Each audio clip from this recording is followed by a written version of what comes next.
ilhaul ibadi, mpira umeletwa kwa lengo la kuwapumbaza wanadamu, kuwapumbaza waja. Amma aradahu Allahu minhum, kuna kwa yale ambayo Allah subhanahu amewataka wayafanye.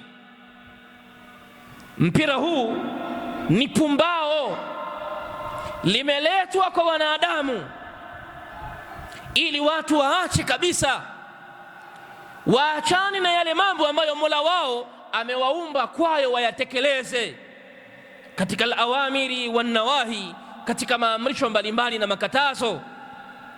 Ndugu yangu Muislamu, lau jicho lako litakuwa liko wazi vizuri sana, lau litakuwa jicho lako ni la uadilifu, litakuwa lina ukweli ndani yake, hautoweza kupingana na mimi kunako hii nukta ya kwanza ya mbinu na nukta ya kwanza ya mpira wa miguu umekuja kuwatoa watu kwenye malengo ya Allah subhanahu wa ta'ala.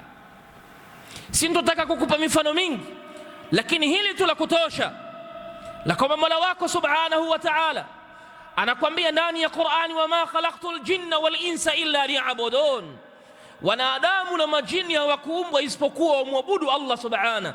Watu wa mpira wanatamani kusema wama khalaqtul jinna wal insa illa liyal'abun, wanatamani waseme kwamba hatukuumbwa kwenye hii dunia isipokuwa tucheze.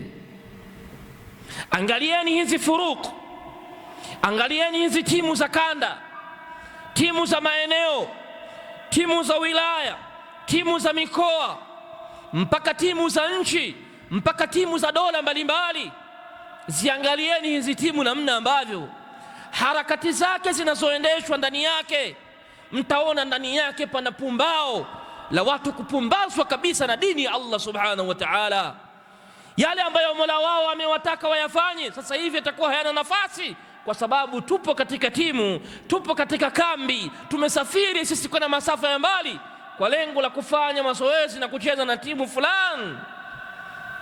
Makatazo mbalimbali ya Mola wetu yanawekwa pembeni, maamrisho ya Mola wetu kadhaa yanawekwa pembeni.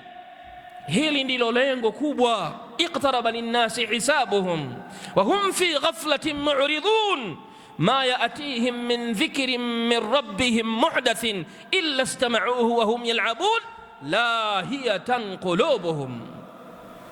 Mapenzi kwenye nyoyo, nyoyo zimekumbwa na mapenzi ya mipira. Hakuna mfano namna hiyo.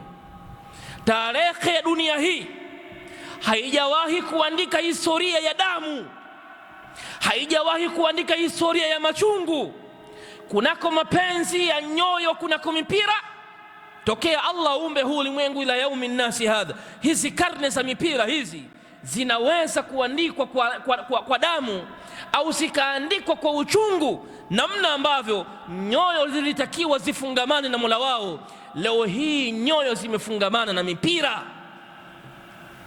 Huzuni zinawapata watu kwa sababu ya mipira, kutengana watu kumepatikana kwa sababu ya mipira, shughuli zinakufa kwa sababu ya mipira, uhasama unapatikana kwa sababu ya mipira.